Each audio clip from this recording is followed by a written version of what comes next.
Hi, Govan, and welcome to the Tolkien Lore Channel. I'm the Tolkien Geek, and it's no secret that I have a lot of beefs with the Peter Jackson trilogy, and a lot of them have to do with rather significant plot changes. But plot changes aren't the only thing that distinguish Peter Jackson's movie trilogy from the original that Tolkien wrote. And one of the things that really stands out if you look at some of the themes and some of the other types of things that are just different between the two is the idea of the moral compass and reasoning of the characters in the original story versus that of the characters in Peter Jackson's trilogy. And I want to explore some of those differences here and explain why that is significant for purposes of the story and the storytelling.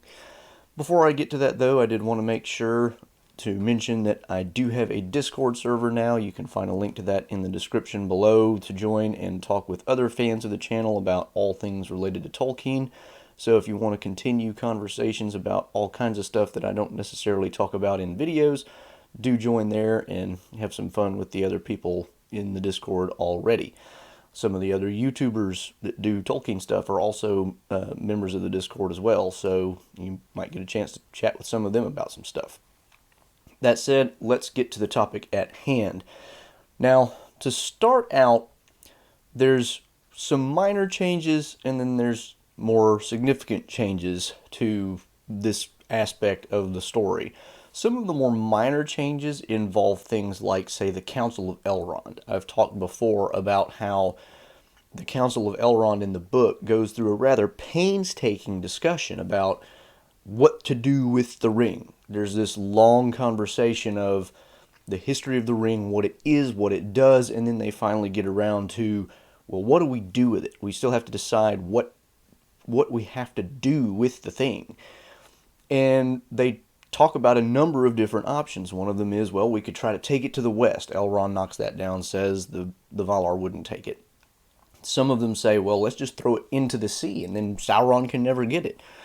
Gandalf says, well, that might solve our problem temporarily, but it's not our part to take thought for just our time. We need to think about a long-term solution to this. And eventually this is how they come to decide we have to destroy it.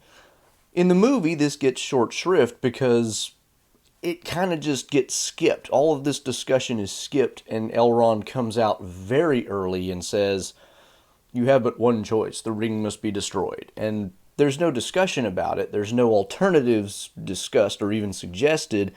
It's just, bam, we're done. Here we are. Now, some of this, of course, is for purposes of saving time, but there's, the point being, there's just no real discussion of the possibilities, the hard choices that have to be made.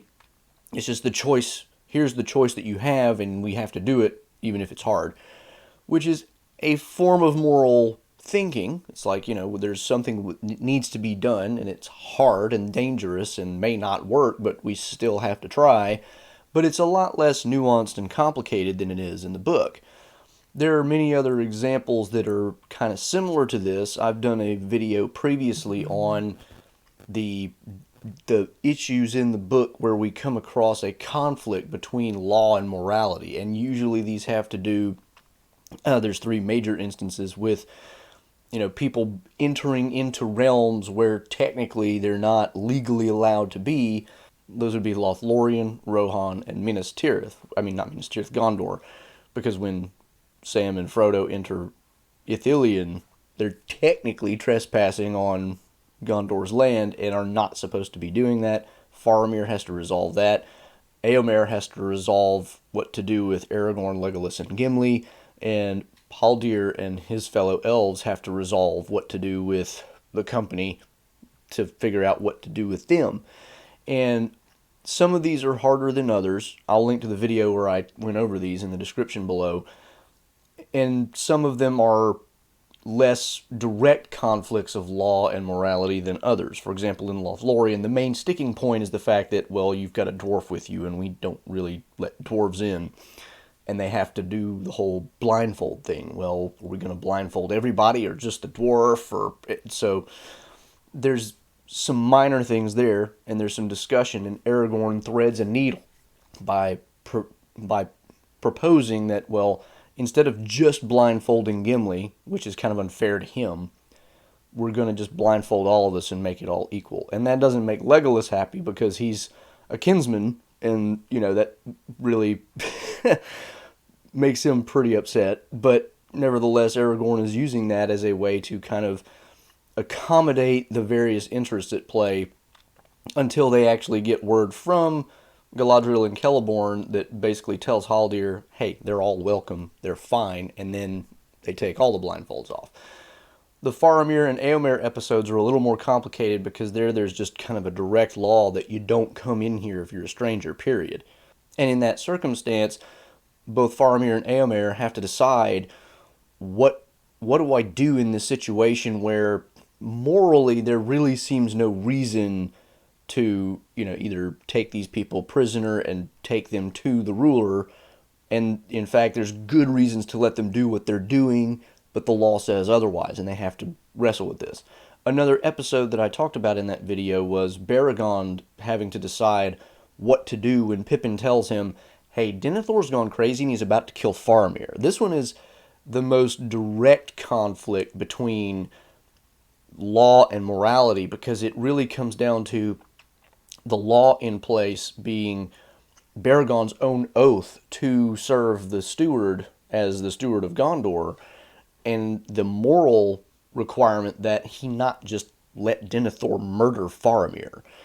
And so there's not a whole lot of explicit moral reasoning in that particular instance, because we don't get Baragond's inner thought process, but we get a short exchange between Baragond and Pippin, where Pippin's like, I understand you have sworn an oath because I've done the same thing, but it's, you either keep your oath or you let Faramir die. And ultimately, you got to pick. I mean, because both are bad, obviously. So there's all these instances where people reason out what to do. And in some of them, we get really interesting insights into the way moral reasoning takes place in Tolkien's framework. For example, when Aragorn is talking to Eomer and Rohan, Eomer at one point says, how does a man judge in times like these where legends spring out of the grass and whatever? And Aragorn says, as he has always judged. Right and wrong don't change from yesterday to today. It's the same all the time. You just have to, adapt to different circumstances, basically. And so you get these little elements of nuggets of wisdom that help us navigate what may seem like morally gray or morally difficult situations. And it's really interesting because Tolkien allows these things to come out through the storytelling and the way these conflicts develop. Now, again, looking at the way this compares to the movie versions of all these encounters, the movie versions always take out all of the conversation and discussion of the real moral dilemmas. You get instances where, there's the conflict is resolved in some way, but almost never do we get any extended discussion of why it's the right way to resolve the issue. So Faramir in the movie, of course, does radically different things because he initially takes Frodo and Sam on the way to Minas Tirith to deliver them to the steward for judgment and basically to hand the ring over, and eventually changes his mind when he sees Frodo almost hand over a ring to a ring wraith, which it's like something hits him. This is actually probably not a really good idea, and maybe they were right after all. There's no rational thinking process to it. It's just like a major catastrophe nearly occurs, and it shows him in a very blink of an eye type way that what he was planning to do was actually not a good idea. Similarly, Eomer and Aragorn don't really have any kind of extended discussion. There's not really a whole lot of... In fact, I don't even think they mention the fact that as strangers in the land, they're technically not allowed to just wander around. So we don't even get that conflict. There really isn't a conflict. It's just they're strangers, and therefore Eomer is a little bit hostile, and then it all kind of sorts itself out. There is no Baragond, of course, in the movie, so that doesn't even come up.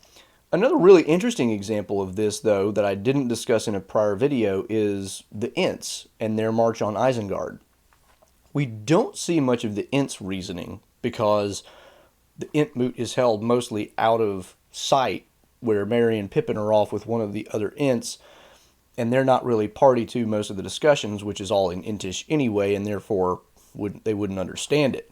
But what's interesting and significant about the difference between the book and the movie is that in the book, Treebeard knows in advance that, Saruman has been cutting down trees and doing lots of nasty things, but he still has to get the Ents together and have a very long-winded, literally, discussion about what to do about this situation. It's not as simple as, well, we just rashly attack Isengard. We have to think about this. And Ents are known for taking their time and thinking about things because that's what they do. They're very slow to do anything, and they have to deliberate very deliberately, as it turns out. In the movie, they have the Entmoot, and then Treebeard tells Merry and Pippin, nope, we can't really do anything about this. We're just going to weather the storm. Merry and Pippin try to make an appeal. Merry says, but you're part of this world, aren't you? And the Ents kind of look at each other like they feel bad, like there's some kind of guilt there, but they don't change their mind. Pippin comes up with the idea of, well, let's make sure that Treebeard goes in a direction that he's going to see the trees cut down. And when he gets there, he's shocked. He's apparently never seen this before. And this sets off the firestorm that he gets all the other Ents to join in, and they're going to attack Isengard. So in this particular instance, it is not a, hey, we know what's going on, we need to have a discussion about how to handle it. It's, we don't know exactly what's going on, we're going to have a discussion to figure out what we want to do anyway. And once we've decided no, we then change our minds because major emotional impact. And that has a lot less value in terms of moral reasoning than actually knowing the facts up front, discussing it, and thinking in these terms, like Gandalf's wisdom about we don't want to think about just today. We have to think long term. Aragorn's wisdom of right and wrong have not changed since yesteryear. We judge as we always have. This is just a very emotional response of, that's mean, I'm going to do something about it now. And that's not to say that the decision is wrong because of the way it was arrived at. It's just that the whole process is reversed such that we can't be sure that Treebeard is doing the right thing from a deliberative sense. We know it's the right thing in the sense that it's really is kind of what he's supposed to do from the book perspective. But it's, if you make decisions in this way all the time, it's a lot harder to say that you're certain that you're doing the right thing all the time.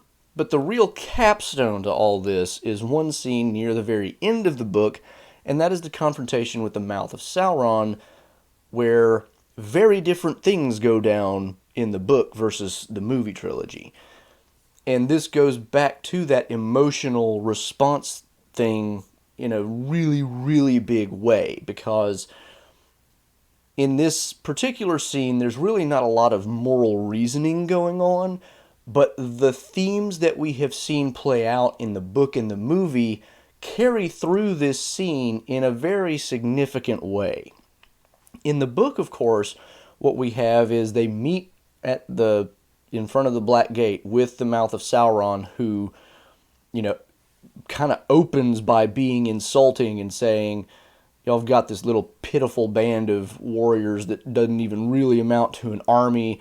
You have a bit of broken glass on your chest that doesn't make you a king, and blah, blah, blah. He starts off insulting, and then Aragorn kind of just has a staring contest with him, and his glance is so threatening to the mouth of Sauron that the mouth of Sauron quails and says, I am an ambassador and cannot be assailed. Apparently he thought he was about to be attacked. Gandalf finally speaks up and says, well, where that custom holds, it is also the custom for ambassadors to use less insolence. So Gandalf is acknowledging, yes, there are ethical standards for dealing with parleys and ambassadors, and we have every intention of upholding those. But are you living up to your own standards? And then, of course, they have the conversation of the mithril shirt and all this, and there's probably some background reasoning going on in Gandalf's head at this point, because Gandalf seems to be thinking in terms of, giving up, at least from Pippin's perspective, because of Frodo being captured and who knows what. But they ultimately, of course, decide, we're not accepting your terms. We don't have any reason to think that Sauron would even, actually keep his word in these terms, even if we accepted them. So no, we're not gonna do that. And in his background mind, we can assume Gandalf is putting forth a lot of the same kind of mental reasoning. And then the Mouth of Sauron trots back into, the fortress behind the gates of Mordor, and then we have a battle, right? In the movie, a very different set of circumstances plays out, and the order of events is slightly changed. We get the mithril shirt very early, and then we start getting the insults to Aragorn, because after throwing out the mithril shirt and all this, Gandalf looks again like he's going to crumble, and it's Aragorn who kind of steps up, and almost literally steps up, because he starts very slowly riding forward, and this is what draws the Mouth of Sauron's attention to him rather than Gandalf. And he then starts, insulting Aragorn as not being worthy of being a king and all this other stuff. And then Aragorn just sweeps his sword out and chops his head off. And that's kind of the end of that scene. Now, again, what we don't see is any kind of moral reasoning or any kind of even prudential reasoning or anything like that. What we see is more or less what we got with Treebeard, a very emotional response to the situation. Now, Aragorn doesn't seem to have killed the Mouth of Sauron out of a sense of his own being insulted, because after he kills the Mouth of Sauron, the first thing he says is, "I do not believe it. I will not," referring, of course, to the idea that Frodo's been tortured and killed, or at least tortured. And so what he seems to have been doing was putting an end to the deceit that the Mouth of Sauron is trying to practice on them, which, whether he believes that for reasons or believes that just because it's what he feels in his gut or his heart or whatever you want to call it, is really kind of irrelevant. The real point is, did he really have a right to kill the guy over that? I mean, yes, we can assume the Mouth of Sauron is a tremendously evil dude who needs to be killed, but do you kill him for that specific thing? I mean, you wouldn't kill him for the insult either. I mean, the point being, killing the Mouth of Sauron is not a morally or legally justified decision in this particular case. We've already established from our book discussion that there are certain rules for parleys and ambassadors. Those rules exist for a reason. If you can't, have some kind of guarantee of your personal safety as an ambassador, you wouldn't act as an ambassador to a parley. You just wouldn't do it, because you would just assume, well, they're just going to take me and kill me, and what's the point then? So you never do that. And by the way, I should mention here, the way that it's worded in the book implies that there's probably more than just one person with the Mouth of Sauron, because an embassy comes, and it's probably the Mouth of Sauron with a few attendants, not just the Mouth of Sauron. And so in that instance, it would have been foolish to try to kill the Mouth of Sauron anyway, because there probably would have been reprisals instantly. And there's a really interesting parallel to this, of course, back in the First Age, because after the first major battle in the First Age, where Feanor gets killed, Maedhros ends up accepting an offer to have a parley with Morgoth's ambassadors, and both sides decide to cheat. And it doesn't end so well for Maedhros, because his side brings fewer people to cheat with than Morgoth's side does, and Morgoth captures Maedhros. So this is exactly the kind of thing that is behind the idea of there are certain rules that we adhere to when it comes to ambassadors and parlays and all this kind of thing. When you cheat, it tends not to go well. Nobody cheats in the book in The Lord of the Rings for the Mouth of Sauron, although the Mouth of Sauron is pretty, ugly and rude and, insolent, to use Gandalf's term. But none of that justifies breaking the rule and killing the guy. So this kind of caps off a this long train of differences in the book and the movie, because what we can see is all of the themes that I talked about in the earlier examples coming to fruition here. We don't see Gandalf or Aragorn in the book reasoning through what to do in this situation, but we know that they're the kind of people who do that sort of thing, and we know that they're the kind of people who will definitely take the hard and uncomfortable road as long as it's the right thing to do. Whereas in the movie, we get this idea that, sometimes we just know what's right and then we do it, and sometimes that happens to be because we get a really big emotional shift in our thinking because something happened externally that sets us off, like what happens with Treebeard or even Faramir. So what we get in all of this is the fact that Tolkien's story is very much teaching us through the whole thing that moral decisions can be difficult and we have to sometimes think about them very carefully. And we can arrive at the right decision, and then it may be difficult and it may be, it may align with what we feel to be right, but ultimately it's about really processing the information we have, using the tools that we have at our disposal, and choosing the right thing based on all of that, and then following through. Peter Jackson's moral reasoning, and I don't mean Peter Jackson as a person, obviously I'm not trying to impugn his own morality. I don't know anything about him in those terms. But Peter Jackson's morality in the story is much more, this feels right, or, we can just instantly reach conclusions without even thinking about things.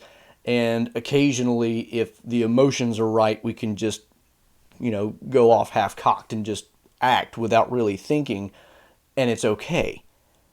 And like I said before, some of the differences are, a lack of material making it into the trilogy because probably time reasons, and, fair enough.